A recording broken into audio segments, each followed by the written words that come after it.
Hello everyone. So today we are looking at a very nice interview question, which is a very important question. And this question is known as trapping rainwater. All right.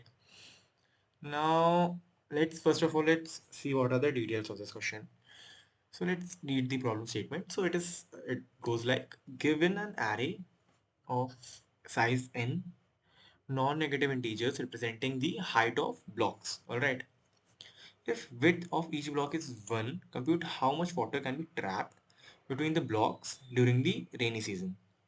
So what is happening is that water is being collected in like between the blocks after rain, and now we have to tell that how many, like, we are given the height of the blocks and we have to tell the how much water would be stored.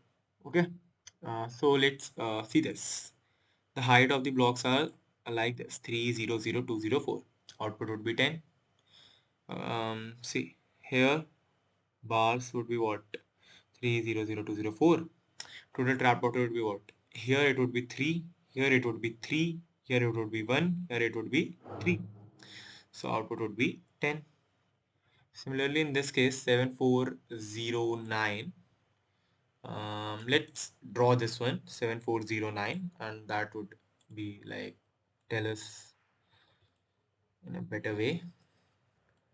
So this is 7, this is 4, this is 0, and um, yeah, cool.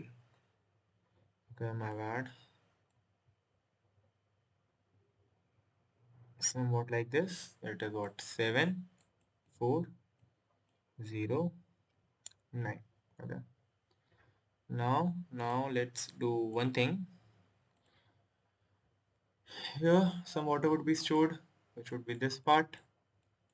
Here some water is going to be stored, which is going to be this part. How much water here? It is going to be 3. How much water here? This is going to be 7. So output should be 10. Okay. So now, how to solve this question? All right. Let's look at a few observational things. So what is happening here is, suppose for the 0th block, for the like second element, it is 0. Okay. What is the height of the water here? 3. And for this 0 block, what is the height of water here? It is also 3. All right. For this block, what is the height? 1. And another observational thing that is, like that is to keep kept in mind here is this block and this block won't be storing any water in them. Like for this element, second element here 0, it is storing some.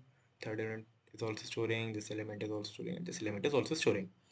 But the first and last elements won't be storing any water because there would be no, for this there would be no right part to contain the water, and for this there would be no left part. Okay.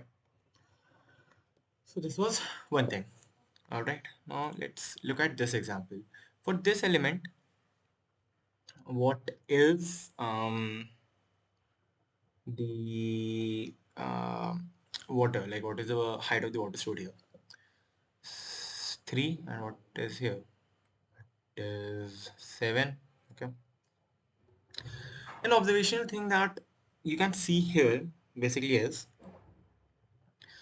for every element, what we are doing is we are going to, remove the height of the largest part from this side.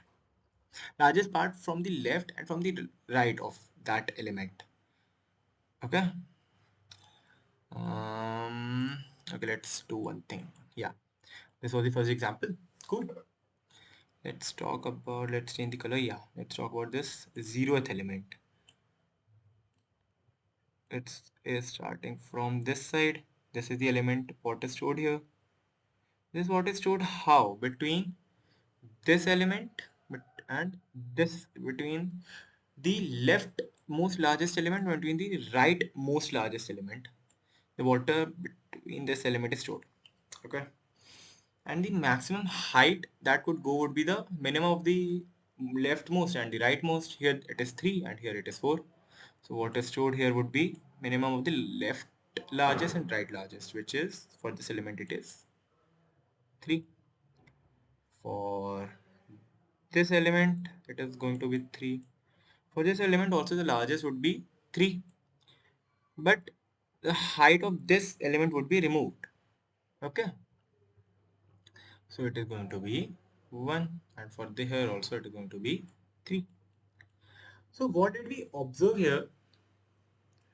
We observed few things. I'm going to repeat all of them. Okay. First of all, the first bar and the last bar won't be storing any water. That is like very obvious. Okay.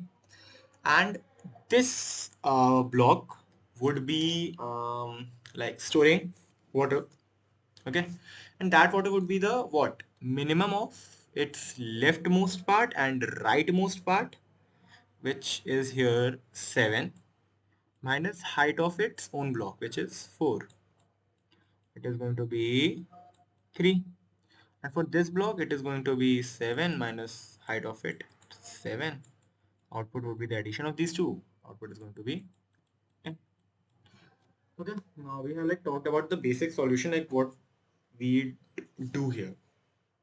Okay, now um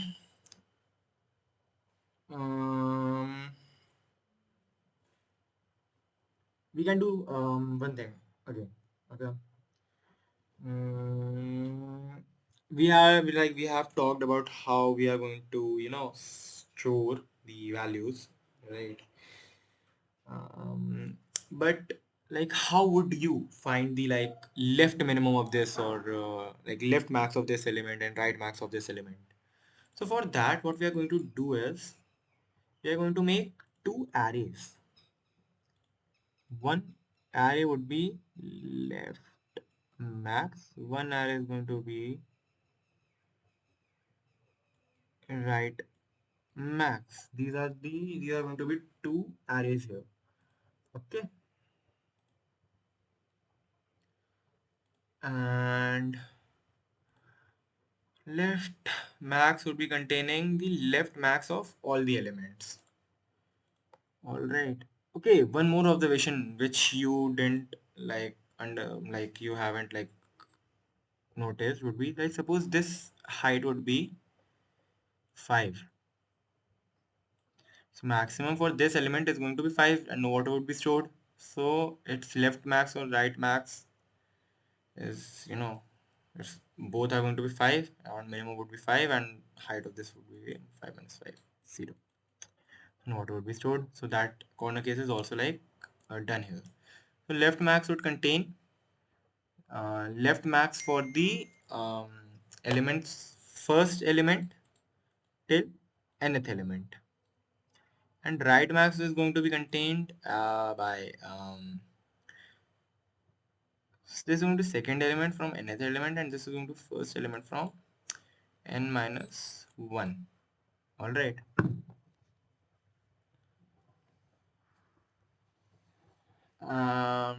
Left max here of first would be the L max only. I mean the element only. What I mean is for this element, its left max is going to be the number itself. For this element, the right max would be the number itself. Okay. So we'll just like put the values. Okay. So this method is called pre-array, where we like construct an array beforehand before entering the procedure, and this like helps us in the question. Okay, so like this was the crux of the question. This question is a little bit tricky, so what I'm going to do is I'm going to write the code, and then like step by step I'm going to tell you everything bit by bit.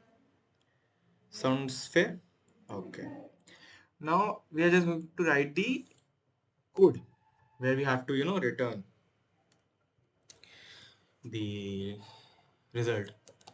So we'll have a value which we have to return.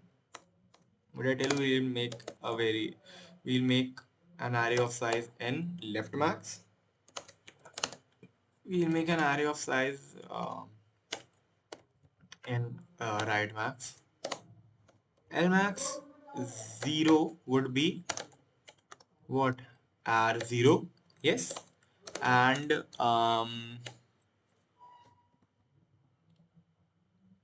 yeah, okay, yes. L max and R max n minus 1 is going to be having L n minus 1. Okay. Now we'll compute pre-array for L max for int I is equal to 1.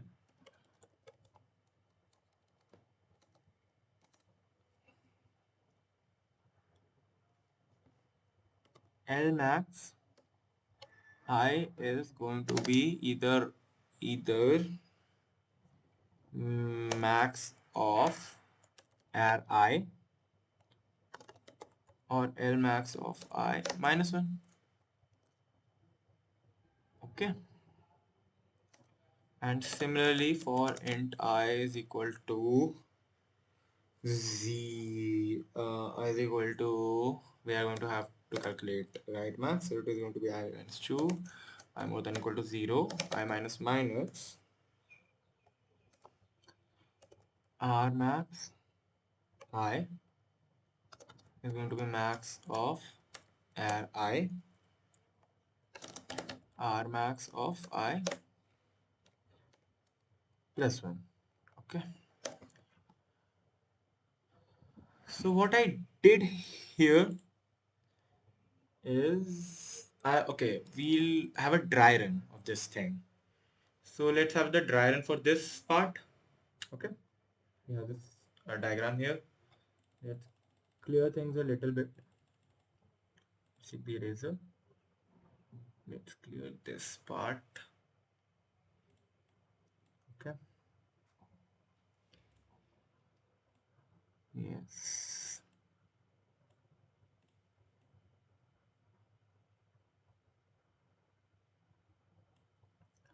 Okay. Now let's do this. We are writing L max as LM, size of n. What is size? 1, 2, 3, 1, 2, 3, 4, 5, 6. 6 elements. L max 0 is array 0, 3. L max for this is either max of this element or L max I minus 1, which is 3 all. Okay. L max for this is also going to be 3. L max for this number is going to be either this number 2 or L max of its previous, which is 3. Okay. So we are going to have 3 again. Here L max is again like going to be 3, and L max for this element is also going to be 3. And now right max for, we have to start from the last element, right?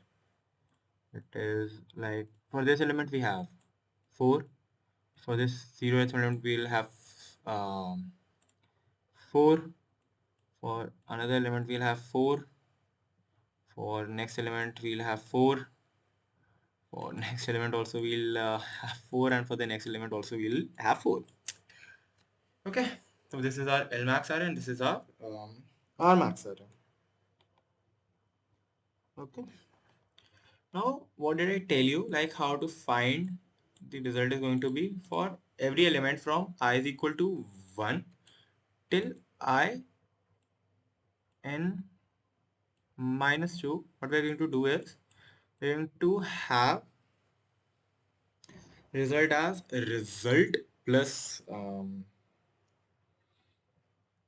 minimum of, for this element, minimum of its left max and right max minus this element.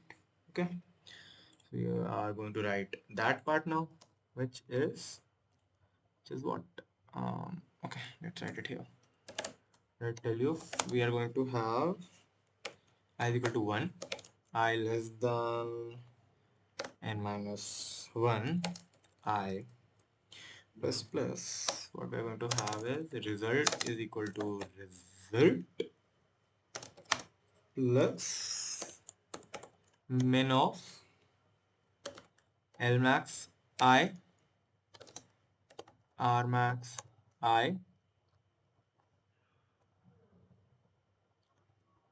minus R I. Okay, sounds right. Now we'll have just return res. Okay, now let's try and run this program, see if it works. Our output is also 10 and the expected output is also 10. Let's try and submit this code. Yeah, problem solved successfully. Okay, so let me revisit this question, like let me give you a brief of this question again. Okay, so this question goes like this. There are bars and there's like monsoon season and rain happened, and now we have to find the water stored inside like this thing. So we have to tell the amount of rain which would be stored here. Okay, so for last two elements water won't be stored because this element won't be having a left part which will contain the water, and this part is not going to have the right part which will contain the water. But for every element in between, the water which is going to store here is the right max of it and the left max of it and the minimum of them minus this element which we did. Alright. And this question uses the method of pre-computational arrays, which is our L max and R max. And yeah, that's it for this question. Go through this question again, try to solve it on your own again. Okay, you will understand like what trapping rainwater question actually means. All right, so yeah, that was it for this video, and see you later.